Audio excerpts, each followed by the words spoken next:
did some stuff with the no gi a week or so ago for the kids, and I haven't really talked about it too much with the gi on.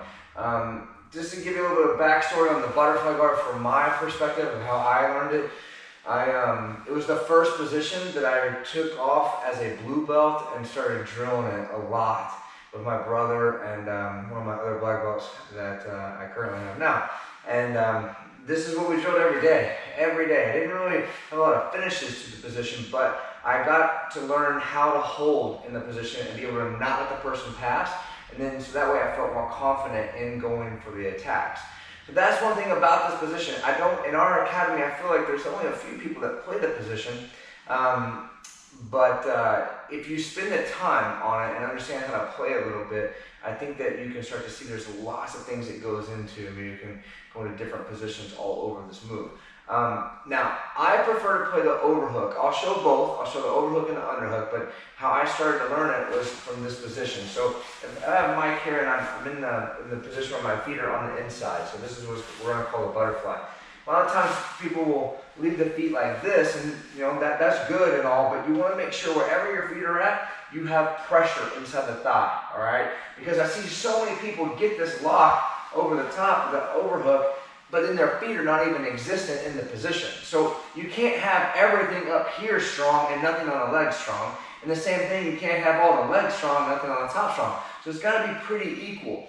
And then not just equal, but be able to transfer back and forth between the two, between the pressure here and your grips on the position. So my hand is over, and then I feed it just to get the side of the collar. I don't worry about trying to get it really tight yet. I take my right foot and I place it on the outside of his right knee. All right? A lot of people think that you do that to stop them from passing to your left. That's not the case. That's a different situation. But I leave it there to remind me to move my hips out to the side, because you want to make sure there's a big space available here for the person to be swept in. Biggest mistake I see is people try to go to the position and they go for the sweep, they pull the person on top of them. Okay? It's very difficult to get that sweep from there. So, basic rule of thumb, I need to have the angle to go for the sweep. My head placement needs to be on the side, all right? And I need to leave a spot for him to go, so when I kick out the table, which would be his arm right here, I pull this away, there's no base for him on that left side.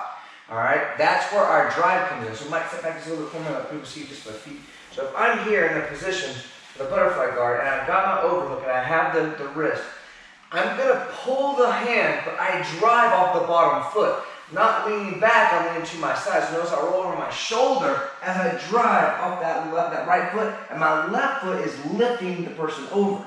I see some people try to lift the foot all the way. It's not the foot. This is just trying to get them to seal the deal here. This is what the whole point of the butterfly guard is. You're sweeping off that bottom leg, driving off of it, all right? So I take his base away, I roll to my shoulder, I drive off of that foot, and at that point you can choose if you want to go to side control or mount or wherever you want to go from there.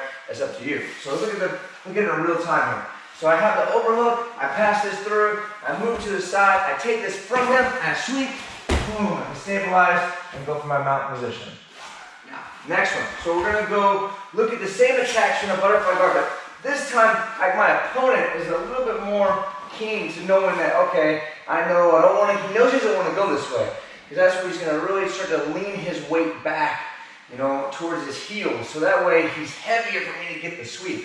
So you've got to start learning how to do some attacks. Okay, one of those is which I try to really sense this up. I turn